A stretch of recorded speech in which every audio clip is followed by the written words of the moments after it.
નમસ્કાર દર્શક મિત્રો, આપ જોઈ રહ્યા છો સાજી સમાચાર .live. હવે જોઈએ અગત્યના સમાચાર. સુરત જિલ્લામાં વર્ષો જૂની પરંપરા મુજબ રમાઈ રહી છે શેરી ગરબા. ઓલપાડને ફુરસદ ગામ થતા પારંપરિક શેરી ગરબામાં યુવાનો તેમજ વડીલો મન મૂકીને ગરબે ઘૂમી માતાજીની આરાધના કરે છે. 80 વર્ષથી પણ વધુ સમયથી રમાતી ગામડાની જૂની પરંપરા મુજબની નવરાત્રિને કુરસદ ગામના લોકોએ જીવંત રાખી છે. દરરોજ ગામના અલગ અલગ ફળિયામાં ઘર બહાર માતાજીની માટલી મૂકી ગરબા રમવામાં આવે છે. ગામની જ ભજન મંડળી ઉપર ગરબા રમી ખેલૈયાઓ નવરાત્રિની ઉત્સાહભેર ઉજવણી કરે છે. રિપોર્ટર નૈતિક રેશમવાળા, સાજી સમાચાર .live, સુરત.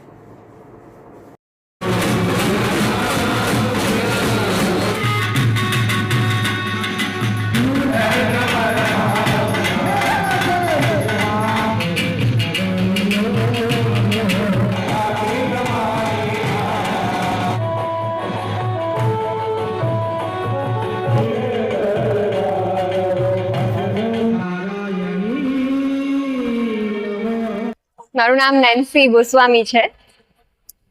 જે પ્રમાણે તમારા ગામમાં સાંસ્કૃતિક ગરબા થઈ રહ્યા છે, કઈ રીતે થઈ છે? અમારા ગામમાં 80 થી 85 વર્ષથી થાય છે આ ગરબા, અને બહુ પૌરાણિક રીતથી થાય છે. અને અત્યારના જમાનામાં જે ક્લબમાં અને ફિલ્મી સોંગ્સમાં અને એવી રીતે ગરબા થાય છે, એ અહીંયા બિલકુલ નથી થતું. અહીંયા જે આપણી રીત હોય છે 2 તાલી 3 તાલી, એ રીતે થાય છે. અને બધી એજના લોકો રમે છે.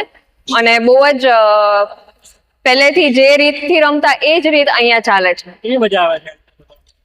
આ રીતના બહુ જ મજા આવે છે. જે અત્યારના યંગસ્ટર્સ ને પેલું ક્લબ ને બધે ગમે, પણ અહીંયાના લોકો અહીંયા જ રમે છે, કશે બહાર નથી જતા રમવા. એટલી મજા આવે છે અહીંયા. જય માતાજી. કમલેશભાઈ ઠાકોરભાઈ પટેલ, ફુરસદ મિની ડાકોરથી ઓળખાતું મારું ગામ છે.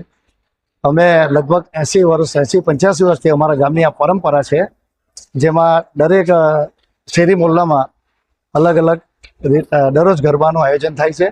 અને આમાં સંગીત વગાડવાવાળા પણ ગામના જ હોય છે, ગાવાવાળા છોકરા પણ ગામના જ હોય છે. અને આજુબાજુમાં મોટા મોટા આયોજન થતા હોવા છતાં મારા ગામનો એક પણ યુવાન કે છોકરા છોકરી કોઈ પણ ગામ છોડીને બહારગામ ગરબા ગાવાનો આગ્રહ રાખતા નથી. અને ગામની અંદર જ આ શોભા વધારી રહેલા છે.